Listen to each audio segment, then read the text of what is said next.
Autrefois, il y a une technique avec ça déjà. Qui parlait de induction électromagnétique.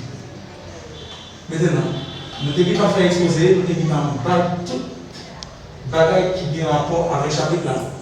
Mais je dis à nous de faire une partie qui c'est application. Et dans l'application, ça, on a commencé avec un petit problème préliminaire, côté qui est capable de tenir attention tout le monde, juste pour nous capables d'avancer. On a fait des petits problèmes ça. Nous pensons qu'on a fusion avec un peu d'attention. Je dis nous, une mobile comportant en spire de 50 cm² de surface est placée à l'intérieur d'un solénoïde normalement à son axe. Il est parcouru par un courant qui varie régulièrement de 5 à 0 ampères en 1/10 de seconde. On demande de calculer la force électromotrice induite dans la bobine pendant ce même temps. Et sachant que le champ magnétique dans les solénoïdes est égal avec 125,6 pour 10 exposants dans le même sens, ça qui retient attention nous, c'est la variation de l'intensité du courant.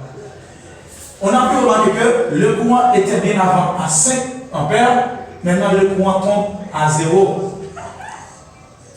Par contre, si nous absolument bien, courant est à 5 ampères, il passe de 5 à 0 ampères. Ça prouve nous, il y a une baisse. Courant est sorti dans 5 et dans 0, mais courant est nul. Ça explique nous. Admettons que dans l'explication que nous avons avant, nous avons remarqué que nous avons deux bobines. Nous avons dit une c'est bobine induite et l'autre là c'était bobine inducteur. Nous avons dit ça qui est dans les bobines induites. Nous avons dit ça qui est dans les bobines inducteurs. Maintenant, le courant dans la petite bobine est égal à 5 ampères. Le courant dans la grande bobine est égal à 0.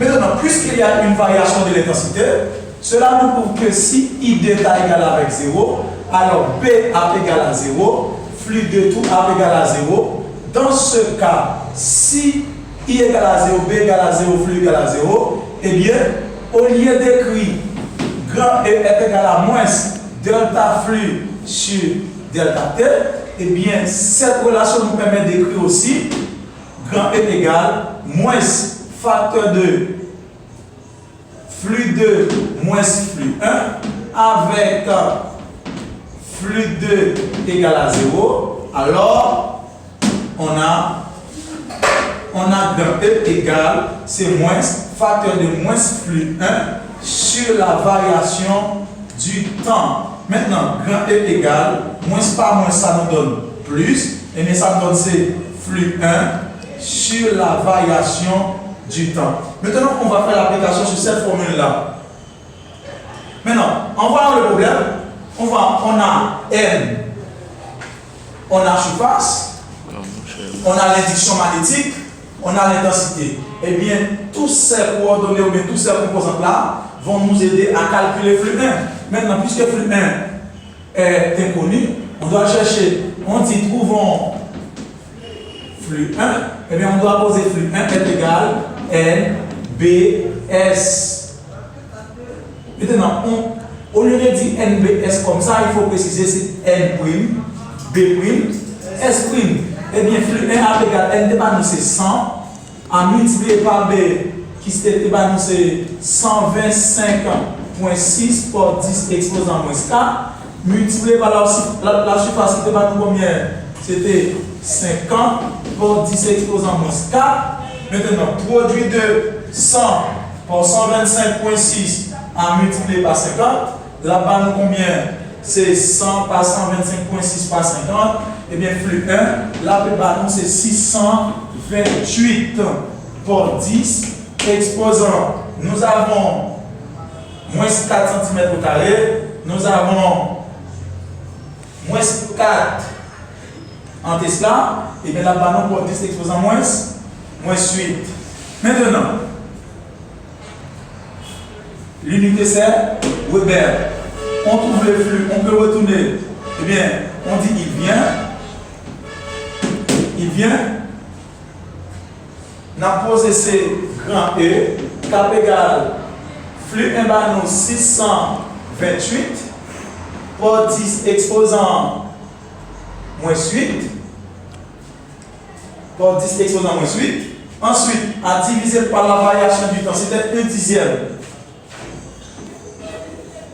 Et sachant que tout nombre multiplié par 1 dixième, ça donne quoi? Tout nombre multiplié par 1 dixième, c'est le nombre divisé par 10. Mais tandis que tout nombre divisé par 1 dixième, c'est le nombre multiplié par 10. Eh bien, grand E, ça va nous donner c'est 628 à multiplier par 10. Ensuite, par 10 exposant moins 8. Eh bien, grand E, ça nous donne c'est 6280 par 10 exposant moins 8. Vous y êtes? Vous y êtes? Maintenant, il est beaucoup plus facile de donner le résultat en microvolts que de donner ça en millivolts. Maintenant, si on veut donner ça en microvolts, on doit déclencher les deux chiffres de 8 pour arriver à 6. Mais si on veut donner ça en millivolts, il faut enlever combien de chiffres? De 8, c'est 5 chiffres. Pour passer à 3, ça va nous donner millivolts. Vérifions ensemble. D'abord, sans spire, 50 cm², c'est 50 pour 10 exposant moins 4. Nous avons gagné 125,6 pour 10 exposant moins 4. Aucun problème.